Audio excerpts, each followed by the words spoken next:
everybody, it's Cody, Dixon RC here. So, as you've just watched, or if you haven't watched, go watch the Budget Build Week 20 that shows us putting this MST J45C body on the TRX-4 chassis. So, this episode, or this particular video here, will be me doing work to this truck to make it better for what I want it to do. We're going to do a couple different things. We're going to do wheels and tires, talk about interior options that I'm thinking I may do, and then we're also going to, that's pretty much about it really. I don't really have any other options right at the moment. I don't really have anything going on. Mainly the wheels and tires. The wheels and tires that we did run on the Sport beforehand was the Boom Racing 16-hole Classic Steely with a 4.75 super soft Hustler. These fared very well over the time frame that we've had this truck. Almost 2 years, I think I've had this truck. Also keep in mind, I've had this truck for 2 years and I have not done a single bit of maintenance on it. I haven't changed the bearing, haven't checked any grease. I take that back. I checked the front grease when I put a front diff on it, or a diff cover, the brass diff cover. Other than that, nothing. Transmission has never been a part. I have not really sunk this thing in any water like I do the BRX or like I did the blue truck or anything like that. So that's next on the list. Past this, we're going to do full bearings, grease, the whole deal, because I want it to be ready, because we're going to, this thing, it's going to be like my old blue truck, old blue, so I'm going to try and hit everything I can with it. So what I'm going to do is I'm going to come around here, like always, from the top, show you everything, what we got going on. And then we'll come back around and I'll show you the finished product of what we're doing. So hang tight. All right, so like I said, I took that's the Boom, or the GPM 9mm spacers. I had to have those in order to run the 16-hole Steelies, the Boom wheels. That's the only way you could get the thread to work without it hitting the stub on the TRX-4 portal stub axle. So what I did was put the stock ones back on, and we are going to use the set of Pro Build Mag 10 black with chrome lip. I have swapped out the hubs in these to a 601 instead of a 604 to bring it in even more. The idea behind this is to make this thing as narrow as possible, as narrow as you can. I mean, there's not very, you can't really go too narrow on this thing, to be honest, but we're trying to do the best we can as far as that goes. I would love, when you see it done, you'll see it. I wish it would be a little more narrow, to be honest.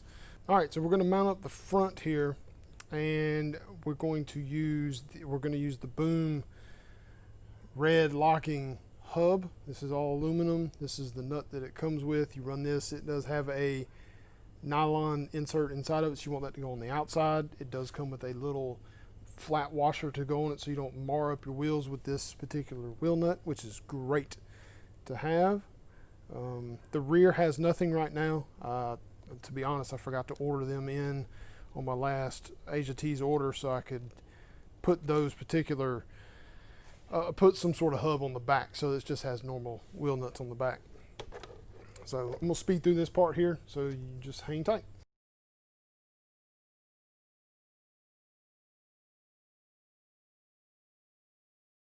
All right, so now they are mounted on the truck. Now, you can see that's actually kind of bowed a little bit. That's my steering link. I got to adjust it a little bit. But the idea was to try and narrow this thing out. If I would have run the spacers that came with these Pro Build wheels, and it'd be out another, 3 millimeters. And then plus you got these as well, would have put it out another, probably, it says 9, it's probably another 6 millimeters, so probably 9 total millimeters it would have been out. That's way too much. I don't want that. So we're going to do it like this. So now the next thing that I want to kind of show you guys a little more in depth about what I had going on here. So this particular idea here is not new. This is nothing new as far as anybody's, I'm not trying not to steal anybody's idea or anything like that. The idea was that I needed something and I can make this myself, so I decided to try and make it myself. I plan to make more. They're going to be the same width here. The length part will vary. It'll be this for like a 1500 mile battery.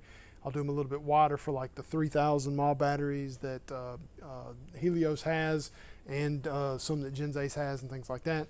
We'll do things like that. I don't really know how far I'm going to go into it. We got to see. I can't, as you see this here, I can't cut straight, so I got to figure out a way to do that without having to buy a router machine, a CNC router.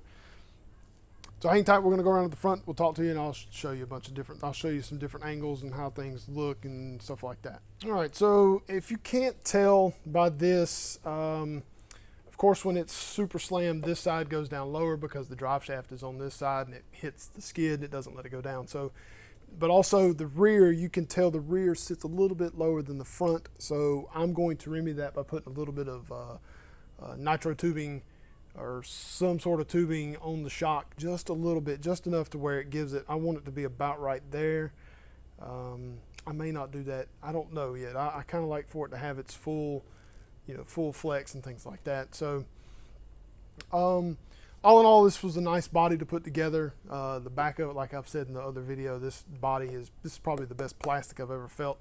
I still feel like this thing needs some sort of something in here to keep that. You can tell that looks better than that. See how it sags?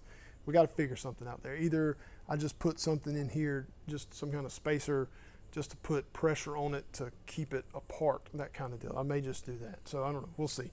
But other than that, it's great. I took this thing, these flares, they came out and went down. I cut them off and tried to do them exactly where it comes out just flat. It opens up a little bit of space. Also had trouble. When you do that, you got to be sure and lower the body some more too as well, because as the way it was, it did not look good. There was a huge gap in between there.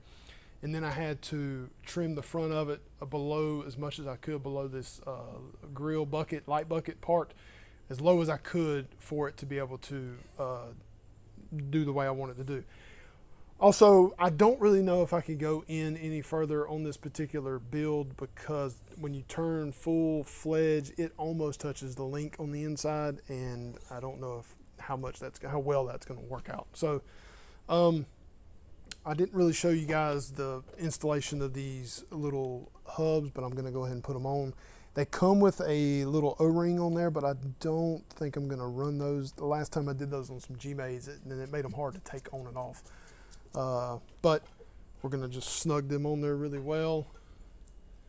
And then we're going to go out and get, done. Hopefully this thing, I've got it to where it runs and everything. There's a competition this Sunday at the Barbarian Scaleplex, so I hope to make it down there to run this thing and actually get to show you guys it running. So that's it for now. I don't really have much else going on. Maybe I'll do another video when I figure out winch line and interior. I've got some seats from Team Raffi, some nice gray rubber racing seats. I'm going to try and figure out a way to fit them in there.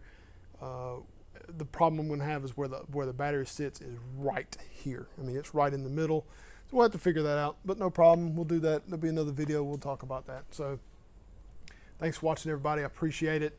We'll see you next time. Thanks.